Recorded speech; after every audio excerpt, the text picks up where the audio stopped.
సంవత్సరం ఇచ్చినందుకు నీకు వందనాలని చెప్పేటువంటి కృతజ్ఞతలు చెల్లించవలసింది పోయి ఏవేవో లోకాన్ని అనుసరిస్తున్నాం.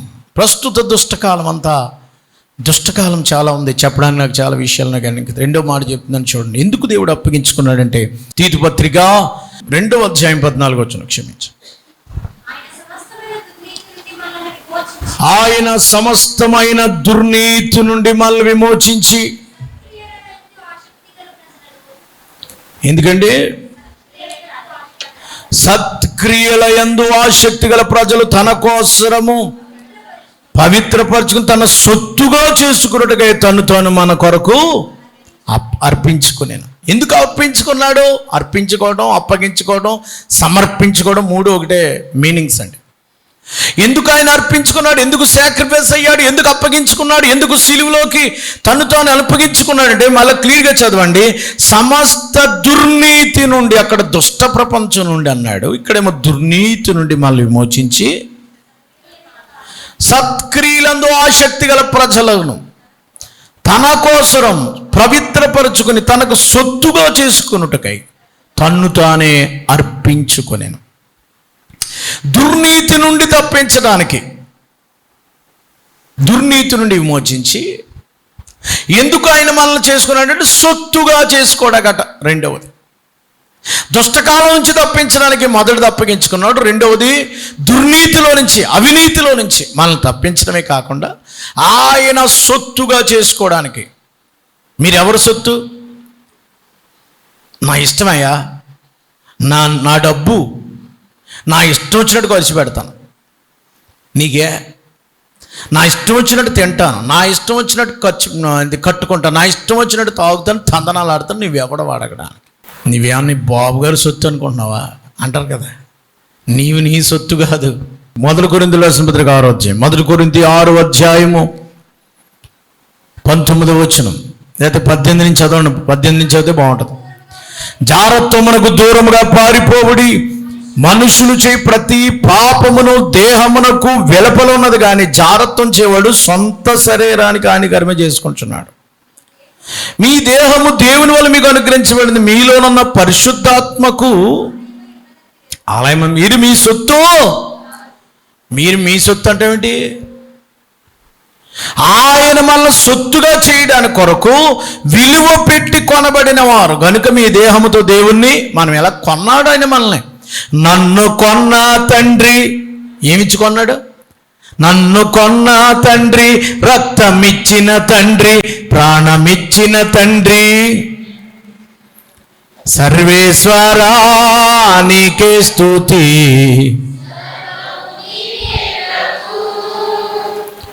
ఆధారము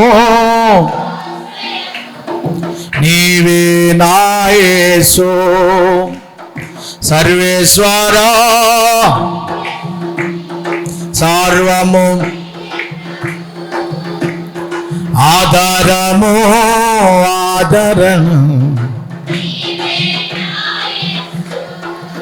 నన్ను కన్న తండ్రి, రక్తమిచ్చిన తండ్రి, ప్రాణమిచ్చిన తండ్రి, నన్ను కన్న తండ్రి, నన్ను కొన్న తండ్రి, రక్తమిచ్చిన తండ్రి, ప్రాణమిచ్చిన తండ్రి, సర్వేశ్వరా సర్వము ఆధారము.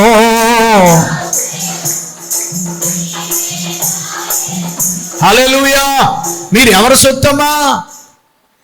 మనల్ని ఆయన సొత్తుగా చేసుకోవడానికి ఆయన తన్ను తాను మన కొరకు అర్పించుకున్నాడు సొత్తుగా.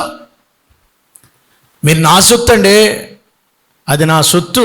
నీ సొత్తుని ఎవడైనా పట్టుకెళ్తుంటే నువ్వు ఒప్పుకుంటావా? ఆ సొత్తును కాపాడుకోవడానికి అవసరమైతే అప్పు చేసో ఏం చేసావు, మా పిత్రార్జితం అండి అది వెళ్ళిపోతుందండి, వాళ్ళు ₹1,00,000 అప్పు ఇవ్వండి నేను ఆపుకుంటాను, ఏదో బంగారం వెళ్ళిపోతుంది అనుకోండి, మీ సొత్తు. ఎందుకు వచ్చిన బంగారం అమ్మేయండి అంటాను నేను, తాకట్లు ఎక్కువైపోయిందని అంటాను నేను. కానీ వాళ్ళు అంటారు బంగారం విడిపించుకుంటాం ఏదో రకంగా అంటారు. సొత్తు, ఇది నా గొలుసు, ఇది నా సొత్తు. దాన్ని అమ్మడానికి ఇష్టపడ్డా ఏంటో అమ్మేసి డబ్బులు వస్తాయి కదంటే ఆ అప్పన్నా తీరుతాడు కానీ వడ్డీలన్నా కడతాడు కానీ బంగారం వదలడు. ఎందుకంటే అది సొత్తు. వదిలేస్తారా మీరు ఎవరన్నా? ఇది నా సొత్తు. మా అమ్మగారు పెట్టిన సొత్తు కదా. మీరు ఎవరి సొత్తు? దేవుడు కూడా మనల్ని ఎలా ఫీల్ అవుతుందో తెలుసా? నువ్వు నా సొత్తు, ఏ సాతానా నా బిడ్డను ముట్టుకో, పాపంలో లాక్కో, నేను కాపాడుకుంటాను. అలా కాపాడతాడు మనల్ని. దేవునికి స్తోత్రం కలుగును గాక. మనం ఆయన సొత్తైన ప్రజలుగా చేసుకోవడానికి తను తాను అప్పగించుకున్నాడు. ఎందుకు సొత్తు అయ్యాం అక్కడ రాశాడు. ఎందుకు సొత్తు అయ్యారు మీరు? సత్క్రియల యందు ఎవరిని రక్షించుకున్నాడు ఆయన? ఎవరి కోసం ఆయన అప్పగించుకున్నాడు? చూడమా, తీతు పత్రిక 2వ అధ్యాయం 14వ వచనం. ఎవరి కోసం? సత్క్రియలందు ఆసక్తి గల వారిని, ఆసక్తి గల ప్రజలను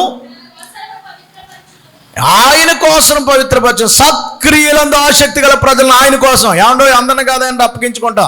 సత్క్రియలందు ఆసక్తి గల ప్రజల్ని, మీరు దేవుని సత్క్రియలు చేయడానికి మీకు ఆసక్తి ఉంది కాబట్టే దేవుడు మిమ్మల్ని పవిత్రపరుచుకున్నాడు. తన రక్తం ఇచ్చి కొని కడిగి శుద్ధి చేసుకుని ఆయన సొత్తుగా చేసుకున్నాడు.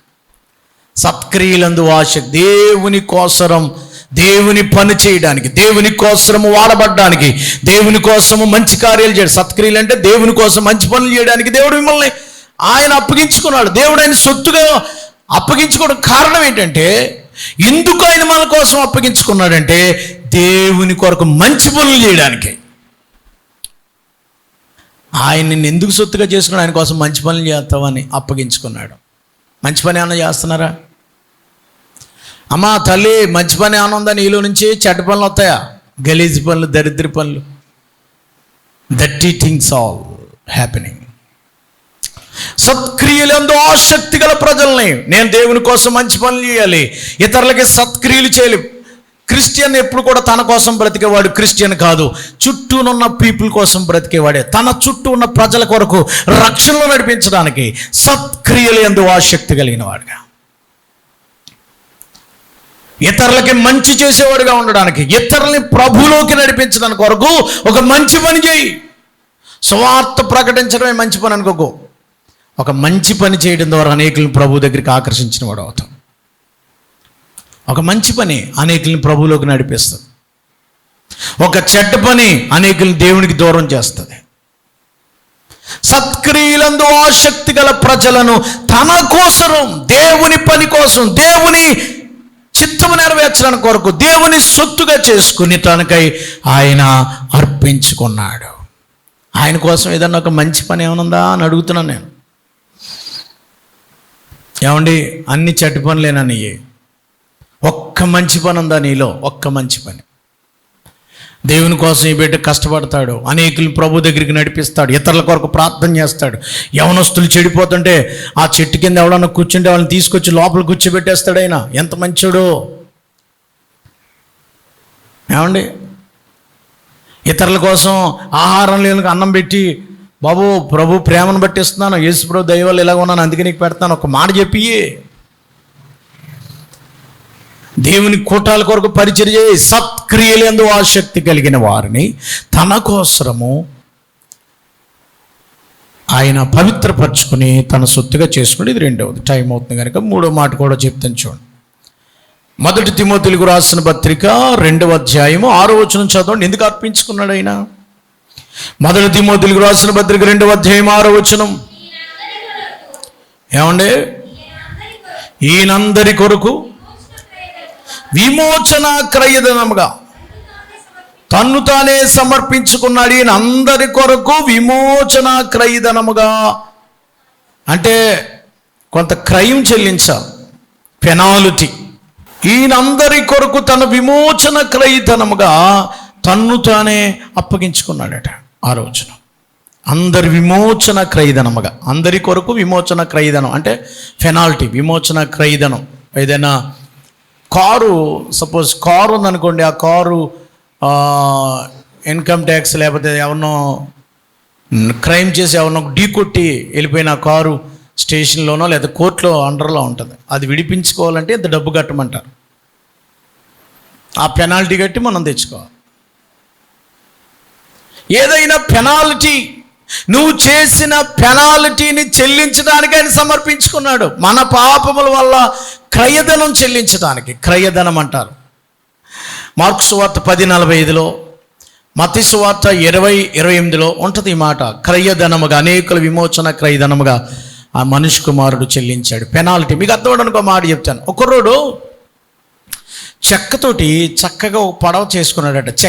చెక్క ఆ చెక్కతో పడవ చేసి దానికి వాళ్ళ అమ్మ నాన్న పెయింట్స్ కొనిస్తే చక్కగా పెయింట్లు వేసి దారాలు కట్టి, నైలిన్ దారం కొనిస్తే అన్ని దారాలు కట్టి ఇలాగా చిన్నవి ఏమంటాం చెక్కలు అతికించి వాడకి ఎలా ఉంటుందో అలా చేసి మొత్తం మీద దాని మీద పెయింట్ రాశాడు. పేరు రాసుకున్నాడు, ఆయన పేరు. ఈలోగా వర్షాలు వచ్చినాయి. చక్కగా ఆడుకుంటూ అలాగ వరండాలో వాటర్ వస్తే ఆ వాటర్లో వదిలిపెట్టాడు. చక్కగా వెళ్తుంది, హ్యాపీగా ఫీల్ అయ్యాడు. కొంచెం వాటర్ ఎక్కువైపోయి అది అలాగలా పట్టుకుందన్నాడు, కొట్టుకెళ్ళిపోయింది. అది సుడిగుండాలు తిరిగి అలా డ్రైన్ నుంచి ఎక్కడికి వెళ్ళిపోయింది, మొత్తం మీద కొట్టుకెళ్ళిపోయింది. ఎంతో ఆ పడవని ఇష్టంగా చేసుకున్నాడు, చాలా డబ్బులు ఖర్చు పెట్టాడు, అతని పేరుంది దాని మీద. అయిపోయింది. చాలా కాలం బెంగెట్టుకున్నాడు. డాడీ నా పడవ వేరే చేసుకుంది కానీ ఇంకోటి కొంటానులేరా, నీకు మంచిది ఇస్తానండి, నేను నాకు అదే కావాలి. దొరకలేదు, ఏడ్చి ఊరుకున్నాడు. తర్వాత ఏం జరిగిందంటే కొద్ది కాలానికి తీర్థానికి వెళ్ళారు వీళ్ళు. తిరునాళ్ళు ఏదో జరిగితే తీర్థానికి వెళ్తే ఈ కుర్రోడిని కూడా తీసుకెళ్ళాడు వాళ్ళ ఫాదరు. ఓ షాప్ దగ్గర కుర్రోడు ఆగిపోయాడు, రాలేదు. రారా అంటే రాలేదు, ఇక్కడ ఆగిపోతానన్నాడు. ఏ అంటే అదిగో నా పడవ. అమ్మ సేమ్ అతని పడవే, అతని రంగులే, అతను వైట్ కలర్ ఏం వాడాడు అన్నీ వాడాడు, పేరు కూడా ఉంది. ఇది నా పడవ అని చెయ్యలాగేసాడు. ఆ షాప్ ఓనర్ అన్నాడు, చేదే అన్నాడు. నీ పడవ ఏంట్రా, ఇది నీదేనేంటి, గ్యారంటీ ఏంటి అని అన్నాడు. నా పేరుంది, నీ పేరున్నా ఏమన్నా దీని వెల 160 రూపాయలు చెల్లించి వెళ్ళి వాళ్ళ నాన్నగారి దగ్గర ఏడుస్తున్నాడు. వెళ్ళిపోతున్నాడు. అయ్యా మా కుర్రోడు పడవండి, మా కుర్రోడు పేరుంది, జెర్రీ ఏదో పేరుందంటే ఇది లేదు, కుదరదు. ఇది నాకు ఒక జాలరి పల్లెడు అమ్మాడు, వలలో దొరికిందంట, అతను అమ్మాడు. అతనికి నేను డబ్బులు ఇచ్చాను, 10 రూపాయలు నేను వేసుకుని అమ్ముకుంటున్నాను, 120 రూపాయలు కట్టేసి పట్టుకెళ్ళమని. పడవ అతనిదే, నో డౌట్. తుఫాన్లో కొట్టుకెళ్ళిపోయింది, వాళ్ళది ఎవరికో వలవడు పడ్డది, వలవడికి అమ్మాడు, అతనిదే. కానీ ఇప్పుడు అతను అది కావాలని వాళ్ళ నాన్నగారు 160 రూపాయలు కట్టి ఆ పడవ కుర్రోడికి ఇచ్చారు. అప్పుడు అతను హ్యాపీ ఫీల్ అయిపోయాడు.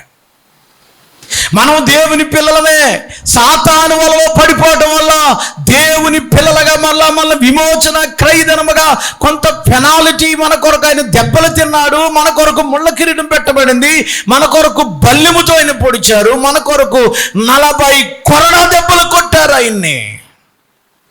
ఈ పేద బిల్ ఆయన మన కొరకు సమస్తాన్ని అర్పించుకున్నాడు, సమర్పించుకున్నాడు. ఆయన బలి అయిన యేసయ్యా, వెలి అయిన యేసయ్యా, నిలువెల్ల నలిగితివా, నీవెంతో అలసితివా, సిలువలో ఆ ఘోర కల్వరిలో తొలువల మధ్యలో వేలాడిన యేసయ్యా, తొలువల వేలాడిన నేరము చేయని నీవు ఈ పాపి కొరకు ఘోరమైన సిలువ మోయలేక మోసావు, కొరడాలు చెల్లని చీల్చెని నీ సుందర దేహమునే, చెల్లని చీల్చెని దేహమునే,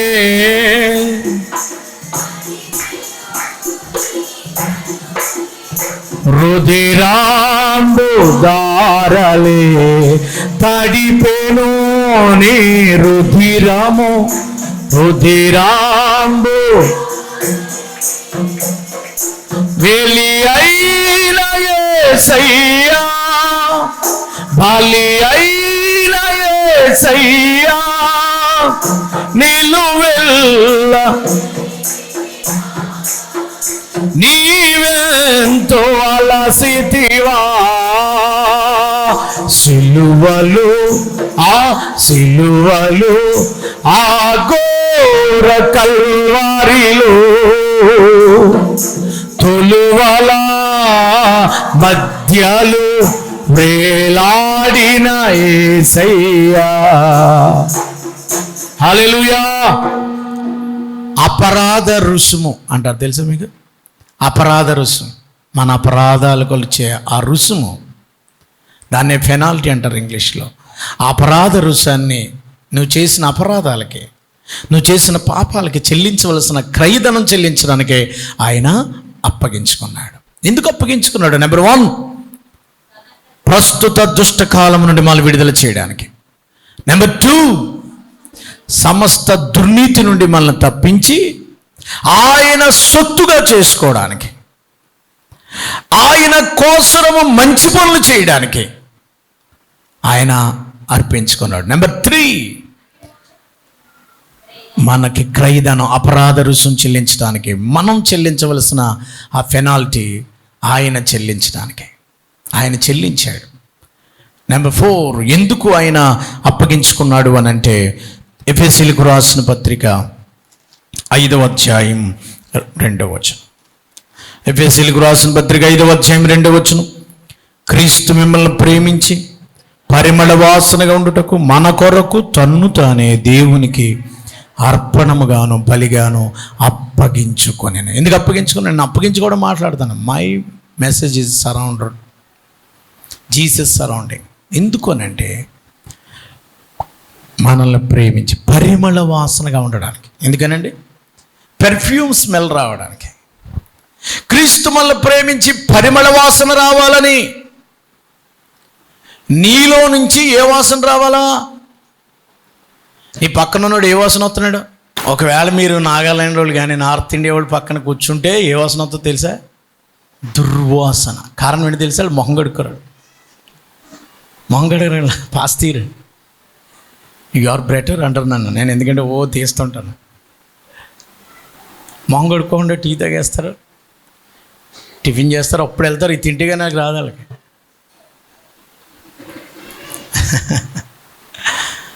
వాళ్ళ పక్కన ఒక నిమిషం కూర్చోలేరు మీరు. చిచి చిచి, ఏ వాసన?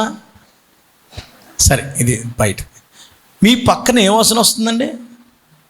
మీ ఇంట్లో నుంచి ఏ వాసన వస్తుంది? మీ గురించి మంచి వాసన వస్తుందా? ఏమంటే మీ గురించి గుడ్ స్మెల్ వస్తుందా? గుడ్ స్మెల్ అంటే మంచి పేరు వస్తుందా? మంచివాడండి ఆ కుర్రాడు, పర్లేదు, బెటర్, అల్లరగట్ట చేయడు, మంచిగా ఉంటాడు, బైబిల్ చదువుకుంటాడు, బైబిల్ పట్టుకుంటాడు, చర్చ్కి వెళ్తాడు, ప్రార్థన చేసుకుంటాడు, పాస్టర్గా కూడా తిరుగుతాడు, చర్చ్కి అడుగుతాడు. చాలా మంచి కుర్రాడండి అతను. ఏ వాసన ఇది? సువాసన, సువాసన, ఇల్లంత సువాసన, ఆరాధన, ఆరాధన, ఆత్మీయ ఆరాధన. సువాసన వస్తుందండి ఏమన్నా? ఆ మనిషి నోట్లో నీరెడితేనే ఖచ్చితంగా మాట్లాడండి బాబా, మనిషి నోట్లో నోరెట్టకూడదు. వాళ్ళతో నేను ఉండనండి, ఎందుకంటే వాళ్ళు చాలా బ్యాడ్ అండి. ఏ వాసన వస్తుందో మీ ఇంట్లో నుంచి? పరిమళ వాసన రావడానికి, పరిమళ క్రియలు, పరిమళ వాసన, సుగంధ తైలము, బాబా మంచి స్మెల్, అగరబత్తి, రకరకాలైనటువంటి స్మెల్. ఎందుకనమ్మా? ఒక ఇంట్లో వెళ్ళగానే ఇన్సెన్స్ అంటారు, అదెంతో చాలా ఇంపైన వాసన అంటాడు దేవుడు. నీలో నుంచి ఏ వాసన రావాలా? సాంబ్రాణి పొక్క కాదు వేయటం, నీ బ్రతుకులో ఉండాలి ఆ వాసన. దుర్వాసన, చచ్చిన వాసన, పాపపు కంపు. ఈ కంపు కంటే మనం ఇంట్లో నుంచి వచ్చేటువంటిది నీ హృదయంలో నుంచి మంచి వాసన రావడానికి, పరిమళ వాసన రావడానికి. పరిమళ వాసనగా ఉండడానికి మన కొరకు తన్ను తాను దేవునికి క్రీస్తు ఎందుకు అప్పగించుకున్నాడు? ఎందుకు ఆయన బలైపోయాడు? ఎందుకు ఆయన అర్పణం అయిపోయాడు? ఎందుకు ఆయన అప్పగించుకున్నాడంటే గుడ్ స్మెల్, మంచి వాసన రావడానికి. మన నుంచి ఏ చెడు వాసన రావడగలేదు, నీ ఇంట్లోంచి చెడ్డది ఏది రావడగలేదు, నీ బతుకుల నుంచి, ఆ కుర్రోడి నుంచి, ఆ అమ్మాయి నుంచి చెడ్డ మాట వినపడకూడదు. చాలా మంచి పిల్లండి, ఇక్కడ తల ఉంచిందంటే మళ్ళీ స్కూల్ దగ్గరే తల ఎత్తుతుందండి, అక్కడ తల దించుకుంది మళ్ళీ ఇంటి వరకు తల ఎత్తదండి. ఉన్నదా? ఆ పేరు ఉన్నదా? కొంతమంది సుంచుల్లాగా ఉంటారు, సంచులు తెగ్గొడతారు. ఇక్కడ తల దించుకుని అక్కడ తలెత్తే అమ్మాయే ప్రెగ్నెన్సీ వచ్చి పాడైపోయి చనిపోయింది. కొంతమంది మంచిగా ఉన్నట్టు కనపడతారు, మీ జీవితంలో దుర్వాసన రావడానికి వీల్లేదు.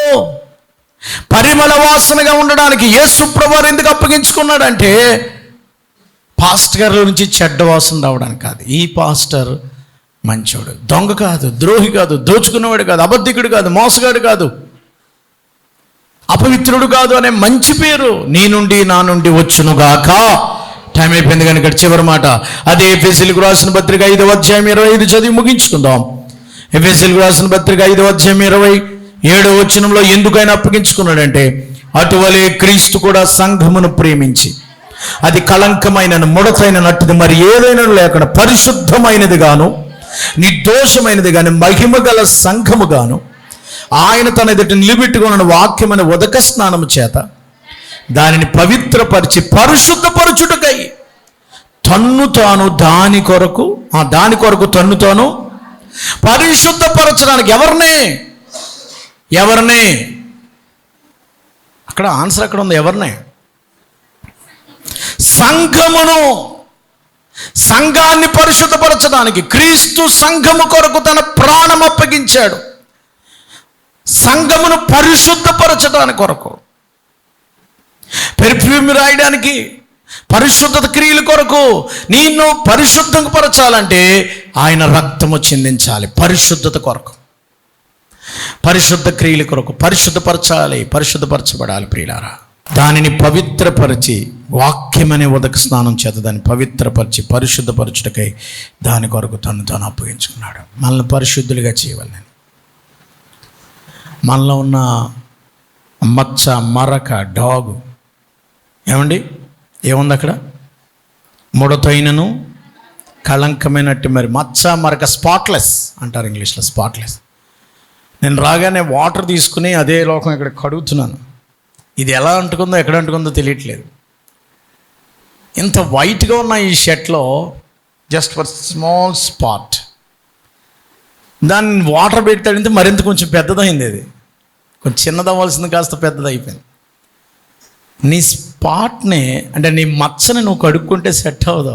యేసయ్య కడిగితేనే అది పూర్తిగా పరిపూర్ణం అవుతుంది. దేవునికి స్తోత్రం కలుగుగాక. ఈ మచ్చ పోవడానికి ఏం వాడాలండి?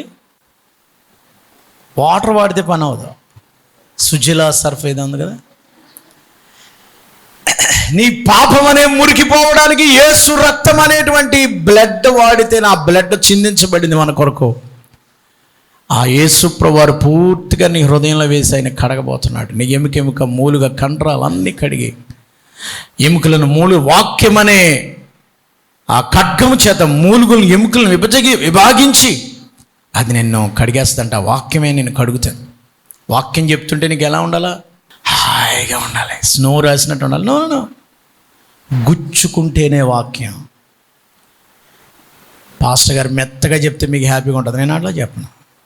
వాక్యం చేత మీరు కడగబడాలా, వాక్యం చేత మీరు చెక్కబడాలా, వాక్యం చేత మీరు పరిమళ వాసనగా రావాలి.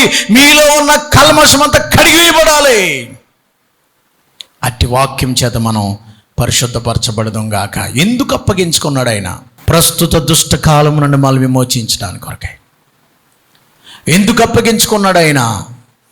దుర్నీతి నుండి మనల్ని తప్పించి ఆయన సొత్తుగా చేసుకుని ఆయన మంచి పనులు చేయడానికి. ఎందుకు అప్పగించుకున్నాడు ఆయన? మన క్రయధనం మనం చెల్లించవలసిన క్రయధనం చెల్లించడానికి. ఎందుకు అప్పగించుకున్నాడు ఆయన? పరిమళ వాసన రావడానికి. ఎందుకు అప్పగించుకున్నాడు ఆయన? మనల్ని మచ్చ మరక డాగు లేకుండా పరిశుద్ధపరచబడడానికి. తల్ల వంచండి, ప్రార్థన చేసుకుందాం. ఆ రక్తంలో నన్ను కడుగు ప్రభు అని ప్రభుని అడుగుదాం. నా కొరకు నువ్వు అప్పగించుకున్నాడు ఆయన. ప్రభువా, నా కొరకు సిలువలో అప్పగించుకున్నావు, నా కొరకు ఘోర సిలువ యాగం చేశావు. నేను చెల్లించవలసిన ఆ బాధ అంతా నువ్వు చెల్లించేశావు. ఇంక మీకు శిక్ష విధి లేదండి. క్రీస్తు యేసునందున్న వారికి ఏ శిక్షా విధి లేదన్నాడు. మీరు భరించక్కర్లేదు. ఒప్పుకుంటే, సార్ నేను ఇంత దుర్మార్గుని sir, clean your self, cleanse the blood of Christ, blood of Jesus Christ. యేసు రక్తంలో కడుక్కుంటే నువ్వు పెనాల్టీ చెల్లించక్కర్లేదు. ఇంక నువ్వు చెల్లించేది ఆయన బాధ అనుభవించడం ఎందుకు? నువ్వు చెల్లించక్కర్లేదు. పాత నిబంధనలో దావీదు చెల్లించాడు, కొత్త నిబంధనలో లేదండి. ఒప్పుకుంటే, కడగబడితే, ప్రభు బిడ్డగా జీవిస్తే శిక్షా విధి లేదు మీకు. నేను రాత్రి చెప్పింది పాత నిబంధన. క్రొత్త నిబంధనలో క్రీస్తు యేసునందున్న వారికి ఏ శిక్షా విధి కూడా లేదు. ప్రభువా, నన్ను కడుగయ్యా, నన్ను క్షమించయ్యా. ప్రార్థన. మహాపరిశుద్ధుడు అయిన మా తండ్రి, ఇంతవరకు ఎందుకు నువ్వు అప్పగించుకున్నావు మాతో స్పష్టంగా మాట్లాడావు. ఎందుకు అప్పగించుకున్నావో మాకు చూపించావు తండ్రి. ప్రస్తుత ఉన్నటువంటి అంధకార దుష్క్రియల నుండి, దుష్ట ప్రపంచం నుండి తప్పించడానికి, దుర్నీతి నుండి తప్పించి మంచి పనులు చేయడానికి, పవిత్రపరిచి నీ సొత్తుగా చేసుకోవడానికి, మేము చెల్లించవలసిన క్రయధనం మీరు చెల్లించడానికి, ప్రభువా పరిమళ వాసన రావడానికి, నాయన నిష్కళంకమైన, నిర్దోషమైన, పవిత్రమైన సంఘముగా ఉండడానికి, మూడు పరిశుద్ధపరచడానికి అప్పగించుకున్నావని మాతో మాట్లాడావు. విత్తబడిన వాక్యం అందరూ హృదయాలు భద్రపరచమని, ప్రతి ఒక్కరూ కూడా నువ్వు ఎలాగో అప్పగించుకున్నావు మా కొరకు, ఎంతగా అప్పగించుకుని, మా కొరకు నీవంతటి నీవే అప్పగించుకుని, సిలువలో త్యాగము చేసి సాక్రిఫైస్ చేసుకుని మా కొరకు విడుదల చేసినందుకు నీకు వందనాలు. ప్రతి వారు కూడా నువ్వు అప్పగించుకున్న విధానమును జ్ఞాపకం చేసుకుని, ఇక ఎన్నడూ పాపం ఇక జోలు లేకుండా పరిశుద్ధులుగా జీవించినట్లుగా వారిని సిద్ధపరచమని, మహిమ పొందమని, వెతబడిన వాక్యం ఫలింపచేయమని యేసు ప్రభు వారి పేరట వేడుకొనుచున్నాము తండ్రి. ఆమెన్.